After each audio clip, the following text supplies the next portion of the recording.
अच्छा एक बात बताओ। अभी कल की ही बात है। लगभग 2:15 बजे के करीब बैंक निफ्टी में गिरना मतलब शुरू हुआ, डाउनफॉल शुरू हुआ। मैं आपको चार्ट पे दिखाता हूँ। स्ट्रेटजी की बात कर रहा हूँ मैं, जो लोग आपको बताएंगे नहीं। जब आप ध्यान से देखोगे, जब कुछ सीखोगे, तभी आपके समझ में आएगा। जितने भी लोगों का आप देख रहे हो क्लास, वो अधूरी बातें आपको बता रहे हैं, पूरी बात बताते ही नहीं है। उनके पास दो दो चार चार स्क्रीन होती है। खुद तो कहीं और देख के कर रहे हैं ट्रेडिंग, और आपको जो चार्ट दिखा रहे हैं वो कहीं और का दिखा रहे हैं। ये बात आपको बहुत बाद में समझ में आएगी। तब समझ में आएगी जब आप सारे पैसे लूज कर दिए हो, या सारे पैसे खत्म हो जाएंगे। तब आपके समझ में आएगा कि लोग आपको कितना बेवकूफ़ बना रहे हैं। चलो आइए ये देखते हैं। 13 अक्टूबर 2023।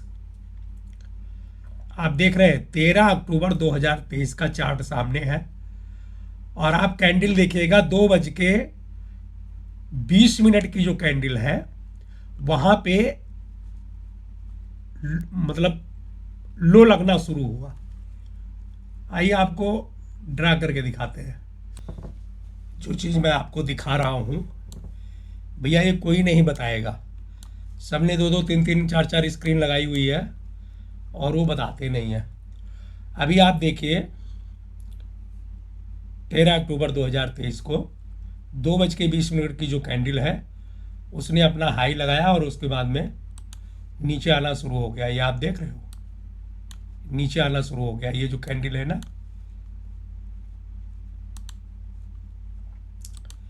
ये नीचे आना शुरू हो गया। अब मुझे एक बात बताइए आप, और ज़्यादा डीप में जाने की जरूरत नहीं है, केवल एक बात बताइए। ये भी कल की बात है। ये आपने अगर यहाँ सेल किया, मान लीजिए ये जो है ना, आपने यहाँ पे आपने सेल किया ये वाला पोजीशन पे, तो कितना देर आप मार्केट में रुकोगे? स्टॉप लॉस आपका कहाँ रहेगा? अब इसमें कुछ लोग बोलेंगे कि जी जो ऊपर वाली कैंडल है उसके ऊपर स्टॉप लॉस रहेगा, कुछ लोग बोलेंगे नीचे स्टॉप लॉस रहेगा। और ज़्यादा नहीं कहता, मैं चैलेंज करता हूँ कि इसकी जो बैंक निफ्टी की आई थी 44,564 के आसपास के, उसके नीचे जो ये आई है ना कैंडल, ये मार्केट बंद हुई है 44,090, 44,563। आप मान के चलिए मोटा मोटा 500 पॉइंट की गिरावट जो है वो 1 घंटे के अंदर हो गई है। और कोई भी ट्रेडर जो है इसको कैप्चर नहीं किया होगा। कुछ लोग यहाँ निकल लिए होंगे। आप देखिए एक बार, ज़्यादा यहाँ निकल लिए होंगे कुछ लोग। क्यों? ये देख रहे हो ना आप, यहाँ निकल लिए होंगे। क्यों? बोल रहे होंगे ये तो जी सपोर्ट आ गया। ये देखो ना आप, यहाँ पे सपोर्ट आ गया। कुछ लोग यहाँ तक बैठ रहे होंगे। ये जो आप देख रहे हो ना, ये जो सपोर्ट है, यहाँ तक बैठे रहे होंगे। मतलब ले करके पैसे भागे होंगे। कोई भी आदमी इस जो डाउनफॉल का है पूरा मज़ा नहीं लिया होगा। लेकिन जो एक प्रोफेशनल ट्रेडर है, उसने पूरा मज़ा लिया होगा। अब ये कैसे पूरा मज़ा लेते हैं, कोई आपको बताएगा नहीं है। आपको जितने भी लोग लाइव में दिखा रहे हैं, या जो भी लोग आपको बता रहे हैं, वो ऐसे लेवल निकालते हैं। आप देख रहे हो, इस तरह से लेवल निकालते हैं वो। ये ऐसे लेवल निकालते हैं, ये देखिए, ऐसे ही निकालते हैं ना। बोले जी ये ऊपर से गिरा है। अब आपने हाई वाली जो एक कैंडल है ये वाली, इसके ऊपर आपने स्टॉप लॉस लगाया होगा। चलो मान लो आपने स्टॉप लॉस यहाँ लगा दिया, ऊपर वाली जो कैंडल है यहाँ पे स्टॉप लॉस लगा दिया, और आपने यहाँ सेल कर दिया। तो कैसे आपने सेल कर दिया? क्यों सेल कर दिया? ये तो यहाँ से ऐसे भी जा सकता था, ऊपर भी जा सकता था। तो सेल क्यों किया आपने, ये पता है आपको? और अगर आपने सेल किया तो यहाँ पे एग्जिट कर दिए होंगे। बहुत से लोग यहाँ पे एग्जिट कर दिए होंगे। क्यों? क्योंकि सपोर्ट पे आ गया जी। नीचे वाला जो ये मोमेंटम है, ये किसी ने नहीं लिया होगा। जितने भी रिटेल ट्रेडर जो भी हैं, उन्होंने यहाँ का मोमेंटम नहीं लिया होगा। अब आपको मैं बताता हूँ मज़े वाली बात, कि जो एक प्रोफेशनल ट्रेडर होता है, वो पूरा मोमेंट लिया होगा उसने, और यहीं पे पैसे उसने डबल तिबल 4 गुना 5 गुना कर दिया होगा। कैसे कर दिया होगा मैं आपको दिखाता हूँ। कुछ ज़्यादा इसमें कलाकारी की ज़रूरत नहीं है, ज़्यादा दिमाग लगाने की ज़रूरत नहीं है।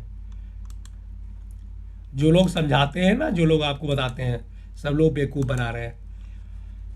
जब आप लोगों से बात करोगे तो उस दिन की कैंडल खुली है तो लोग यहाँ पर एंट्री और रिजेक्ट आपको बताएंगे, जैसे मैंने बताया, बोलेंगे ये यहाँ से जब ये ब्रेकआउट हुआ है तो फिर बाय करवाए होंगे, और ऊपर ये जो यहाँ पे सेल अगर किसी ने किया होगा तो मेरा ख्याल है सेल किसी ने किया होगा तो यहाँ पे किया होगा, यहाँ पे दूसरी कैंडल के पास आप देख रहे हो, जब ये कैंडल टूटी है तब फिर सेल किया होगा।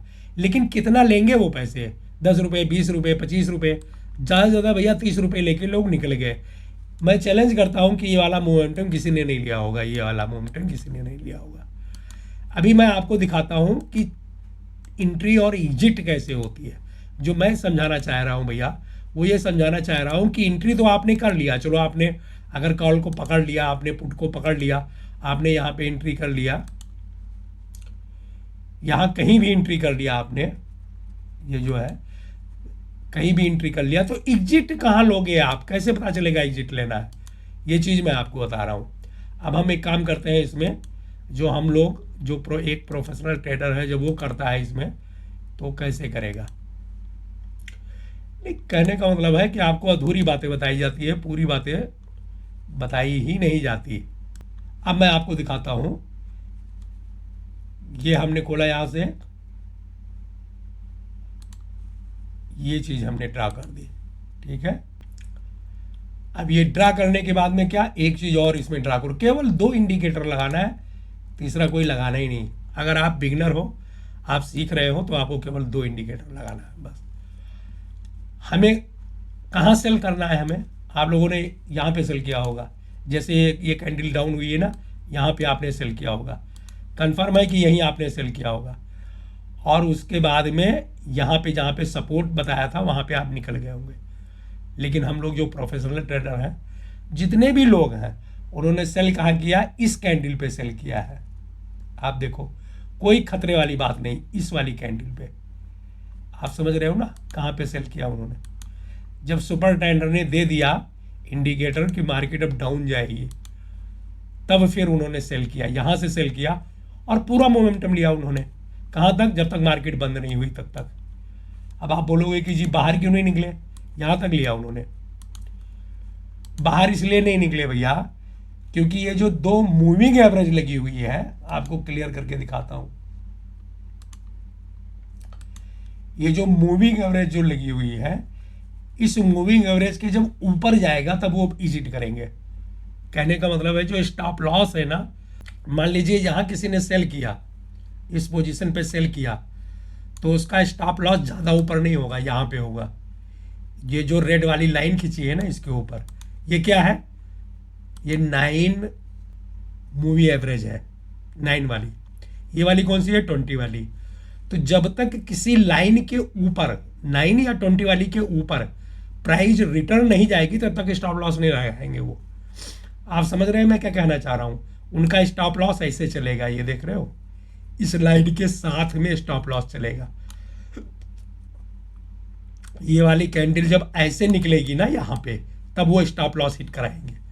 और कैंडल ऊपर निकली ही नहीं, तो निकली नहीं तो कितना मोमेंटम लिया उन्होंने, यहाँ पे सेल किया 44,482, लगभग आप 44,500 मान लो, 44,500 सीधा उन्होंने बिल्कुल 44,100 का लिया, यानी 400 पॉइंट का मूव लिया। आपको पता है कितने पैसे बने इसमें, इतने पैसे बने कि आप सोच भी नहीं सकते। और बहुत से लोगों ने यही लॉस किया होगा। क्यों किया होगा, क्योंकि वो सोच रहे होंगे, उनकी ये स्ट्रेटजी रही होगी। आपको दिखाता हूं, फिर से एक बार दिखाता हूं, थोड़ा ध्यान से देखोगे तो आपके समझ में आ जाएगा। जो आप लोगों को लोग पट्टी बढ़ाते हैं ना, ये सपोर्ट हो गया जी, ऊपर से, मतलब ये 2 लाइनें आप कर दो इसको। अब क्या है कि जिन लोगों ने यहाँ पे सेल किया, यहाँ कहीं सेल किया, उन्होंने यहाँ पे खट से अपना एग्जिट कर लिया। क्यों एग्जिट कर लिया, क्योंकि उनको लगा कि यहाँ पे सपोर्ट मिलेगा, यहाँ से फिर ऊपर जा सकता है, इसलिए वो अपना क्विट कर गए, बाहर निकल गए। जो कुछ भी उनको मिला 10, 20, 50 रुपये लेकर के बाहर निकल गए। लेकिन मार्केट यहाँ से ऊपर नहीं गई, फिर नीचे गई, दोबारा एंट्री लेने की हिम्मत नहीं पड़ी होगी, अगर किसी की पड़ी भी होगी तो यहाँ कहीं पड़ी होगी, यहाँ लेकर के, और कहाँ तक जाना है ये उनको नहीं पता चलेगा, ये सपोर्ट लाइन पे आकर के फिर निकल लेंगे एक बार। मैं आपको ऐसे बता रहा हूँ, लेकिन यही चीज़ जब आप क्लियर करोगे कि हमें कहाँ निकलना है कहाँ नहीं निकलना है, तब आपके समझ में आ जाएगा कि कैसे निकलना है। आप देखिए एक बार, मैंने फिर से वो लाइन कर दिया, ये देखिए, अब आप देख लो, आपको सब कुछ पता चल गया। क्या पता चल गया? जहाँ पे आपने एंट्री लिया है और उसके बाद में स्टॉप लॉस आपका ये देना है, और पूरा मार्केट बंद हो गई है उसी बेस पे, और आप बने रहे हैं। मतलब सारे दिन की जो है लॉसेज वो एक दिन में आप निकाल सकते हो, कहने का मतलब ये है। अब एक चीज़ मैं आपको और बताना चाहता हूँ जो सीपीआर में होता है, कि लोग यहाँ पे आप देख रहे हो, यहाँ पे लोग एंट्री लेंगे सेल साइड में, कुछ लोग ये जो सपोर्ट है ना, जब ये सपोर्ट टूटेगा तब यहाँ पे एंट्री लेंगे, यहाँ पे एंट्री लेंगे ना, वो आप देख रहे हो कि यहाँ पे चलो यहाँ पे एंट्री ले लेते हैं, लेकिन इस यहाँ पे किसी ने एंट्री नहीं लिया, लेकिन एक जो ट्रेडर होता है भैया, उसने यहीं पे एंट्री ले लेता है। कैसे ले लेता है मैं आपको बताता हूँ, फिर से देखिएगा चार्ट को ध्यान से, आपके समझ में आ जाएगा, धीरे धीरे आपके समझ में आ जाएगा कि लोग बहुत बेवकूफ़ बना रहे हैं। जो पैसे लॉस हो रहे हैं ना ट्रेडरों के, वो इसलिए लॉस हो रहे हैं क्योंकि पब्लिक को लोग बेवकूफ़ बहुत बनाते हैं, खास करके जो नए लोग मार्केट में आते हैं उनको बहुत बेवकूफ़ बनाते हैं। हमारा ये लगा हुआ है सीपीआर, सीपीआर के जैसे ही नीचे ही टूटा है, ये कैंडल बन गई, कैंडल बनने के बाद में जैसे ही ये सीपीआर के नीचे आया, यहीं पे सेल करेंगे हम लोग, यहीं पे सेल कर देंगे। आप देख रहे हैं यहाँ पे सेल क्यों करेंगे? सेल इसलिए करेंगे भैया कि ये जो सीपीआर है ना, सीपीआर के ऊपर नहीं गया, ये जो पिवट पॉइंट है ना इसके ऊपर नहीं गया, तुरंत इसी कैंडल के, जो ये लाल वाली कैंडल बनी है ना, इसके जस्ट नीचे यहीं पे हम सेल कर देंगे, और उसके बाद में पूरी मार्केट का आनंद लेंगे, आराम से चैन से बैठ जाएंगे, चाय पानी पीते रहेंगे और चलता रहेगा। कुछ लोग आजकल बहुत ज़्यादा कर रहे हैं कि बिग बार स्ट्रेटजी, बिग बार स्ट्रेटजी। भैया बिग बार में कहाँ आपको निकलना है? लोग तो 10-10 रुपये लेके निकल रहे हैं, मैं भी देखता हूँ, कोई 10 रुपये कोई 20 रुपये लेके निकल रहा है, ऐसे लूट रहे हैं कि जैसे बस निकलो, फट से खरीदा। जैसे यहाँ पे किसी ने एंट्री किया, मान लीजिए यहाँ पे एंट्री किया, तो यहाँ पे तुरंत निकल रहे हैं, निकलो निकलो, जो बन गया 10 रुपये ले लो, 20 रुपये ले लो, निकल लो। एक्चुअली में उनको पता ही नहीं है कि स्टॉप लॉस कहाँ लगाना है। बिग बार स्ट्रेटजी काम करेगी, बिल्कुल काम करेगी, लेकिन लगाना कहाँ है आपको, ये आपको पता होना चाहिए कि स्टॉप लॉस कहाँ लगाना है। तो भी मैंने आपको क्या बताया, स्टॉप लॉस कहाँ लगाना है, ये आपको 2 मूविंग एवरेज रखनी है, बिल्कुल पिवट पॉइंट पे सेल करना है, स्टॉप लॉस इस लाइन के ऊपर ऐसे लगाते हुए और नीचे तक चले आना है, मार्केट बंद हुई एग्जिट कर लो, आराम से पैसे बन गए और काम खत्म। समझ रहे हो आप?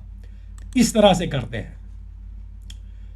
तो जो आप जो कह रहे हो ना बिग बार स्ट्रेटजी बता रहे हैं लोग, लाइव मार्केट में भी आप देखते होंगे, आप लोग प्रॉफिट बताते हैं, दरअसल वो कोई आदमी ये नहीं बताता कि भैया, कोई भी आदमी ये नहीं बताता कि स्टॉप लॉस कैसे लगाना है। आपके समझ में आ गया मेरे कहने का मतलब है? यहाँ पे पिवट पॉइंट के पास सेल किया हम लोगों ने, और उसके बाद में अपना स्टॉप लॉस इस रेड वाली लाइन के नीचे लेते हुए चले आए। 400 पॉइंट का मूवमेंट हम लोगों को आराम से मिल गया, काम खत्म है, और बाकी कुछ करना नहीं, ठीक है। 400 पॉइंट का मूवमेंट मिल गया। आपको यही चीज जो है मार्केट में सीखनी है कि कब एंट्री लेना है, कब एग्जिट लेना है। अब यहीं पे एक बात आपको और बताता हूं जो आजकल ज़्यादातर लोग बता रहे हैं बिग बार स्ट्रेटजी के बारे में। चलो मान लीजिए आपको बता रहा हूँ, आपने ये सपोर्ट लगा रखा है, रेजिस्टेंस लगा रखा है, ऐसे ही तो लगाया ना आपने, आप लोगों ने ऐसे ही लगाया ना। अब ये जब यहाँ पे ब्रेकआउट हुआ है तो यहाँ पे कुछ लोग एंट्री लिए होंगे, या कुछ लोग यहाँ एंट्री लिए होंगे, और जो बिग बार करते हैं ना वो लोग यहाँ पे एंट्री लेंगे। यहाँ पे एंट्री लोगे भैया, अगर मान लीजिए यहाँ पे एंट्री लोगे आप, यहाँ पे, तो आपको बना क्या, आपको इतना बना, और वो भी जब नीचे आया है तो मतलब 10 रुपये बना होगा मुश्किल से, 10 से ज़्यादा नहीं बन पाएगा। लेकिन मैं आपको फिर बताता हूँ, आपने यहाँ एंट्री दिया और स्टॉप लॉस जो है ना वो इस कैंडल के नीचे कर दिया, ब्लू वाली के नीचे कर दो, रेड वाली के नीचे कर दो, और आपको पता है कि पीवट तक लेना है मुझे, प्रॉफिट कहाँ तक लेना है, पीवट तक लेना है मुझे, यहाँ तक लेना है। जब ये ब्रेकआउट हुआ है तो हम प्रॉफिट कहाँ तक लेंगे, प्रॉफिट हम ऐसे पीवट तक लेंगे। पीवट पे जैसे प्राइस गई है ना इस वाली कैंडल पे, यहीं पे एग्जिट हो जाना है। आप देख रहे होगे, अगर मान लीजिए किसी ने यहाँ पे सेल किया, आप देखिए एक बार, फिर ध्यान से देखिएगा तब आपके समझ में आएगा बहुत सी बातें। अगर ये चीज़ मैं नहीं लगाता हूँ, अगर ऐसे प्लेन चार्ट है तो आपको क्या पता है कि आपको कहाँ निकलना है, कहाँ एग्जिट करना है। मतलब ये मैं आपको समझा रहा हूँ। ये है रेजिस्टेंस, ये है सपोर्ट, ठीक है, ये है सपोर्ट, ये है रेजिस्टेंस। चलो मान लीजिए ब्रेकआउट हो गया और आपने यहाँ पे पकड़ लिया, आपने कॉल ले लिया, ठीक है, तो अब आप निकलोगे कहाँ पे भाई, ऐसे कैसे पता चल रहा है कि कहाँ पे निकले, निकलने का तो मालूम ही नहीं चल रहा है। आप चार्ट अगर ऊपर करके देखोगे आप, तो आपको पता ही नहीं चलेगा कि निकलना कहाँ है, कहाँ निकले हम बताओ। तो इसमें लोग क्या करेंगे ना, यहाँ का ये देखें सपोर्ट रजिस्टर, इसका सबसे अच्छा जो तरीका है वो CPR, ये देखो, बस कुछ नहीं करना, ये देखो CPR पे प्राइस आ गई, CPR पे आ गई, आराम से निकल लिए, कुछ करना ही नहीं। वहां से CPR के नीचे जैसे प्राइस आई है सेल कर दिया और नीचे तक बना रहे। मतलब दोनों साइड की कॉल जो है आप उसको ले सकते हो प्रॉफिट, तभी पैसा बनेगा। ऑप्शन बाइंग में कभी भी पैसा नहीं बनेगा जब तक कि आपको अच्छी तरह से जितनी भी स्ट्रेटजी है वो आ ना जाए, ठीक है। तो कभी भी जो ये लोग आपको बताते हैं, प्लेन चार्ट आपको ऐसे करके दिखाते हैं, सबके पास जो पैसे बना रहे हैं सबके पास इंडिकेटर लगे हुए हैं, वो आपको स्क्रीन पे नहीं दिखाई दे रहे हैं। स्क्रीन पे वो कुछ और दिखाते हैं, ऐसे जो है सपोर्ट रेजिस्टेंस लगाना बताते हैं। सपोर्ट रेजिस्टेंस लगाया जाता है, लेकिन आसान और हो जाता है जब हम लोग पिवट पॉइंट लगा लेते हैं। कुछ भी करने की ज़रूरत नहीं है। अभी आप और आगे देखिए, जब आप CPR लगाओगे तो आपके समझ में आ जाएगा कि एंट्री कहाँ लेनी है और एग्जिट कहाँ लेना है। मेरे कहने का मतलब ये है, समझ में आ रहा है आपके। जैसे मान लीजिए यहाँ पे अगर किसी ने यहाँ पे सेल किया है, चलो हम मूविंग एवरेज को हटा के आपको दिखाते हैं एक बार। अभी आप बताइए, अगर कुछ भी नहीं है कैसे पता चलेगा कि कहाँ सेल करें। इसमें लोग आपको दिखाएंगे ऐसे लाइन लगाने के लिए, कुछ लोग बोलेंगे जी एक ट्रेंडिंग लाइन चल रही है, इसके साथ करो। अरे भैया ये सब नहीं होता, आप किस चक्रों में पड़े हुए हो, सारे लोग बेवकूफ़ बना रहे हैं आपको, ऐसा नहीं होता। आगे आपको सिखा देंगे और बताएंगे। एक्चुअली में यहाँ पे मूविंग एवरेज वगैरह लगाना बहुत ज़रूरी है, पिवट पॉइंट लगाना ज़रूरी है। जैसे आपने पिवट लगाया आपके समझ में आ जाएगा कि यहाँ से अगर सेल कर रहे हो तो आपको यहाँ तक वेट करना है, अगर आप यहाँ पे बाय कर रहे हो तो आपको पिवट पॉइंट तक वेट करना है। कहने का मतलब ये है।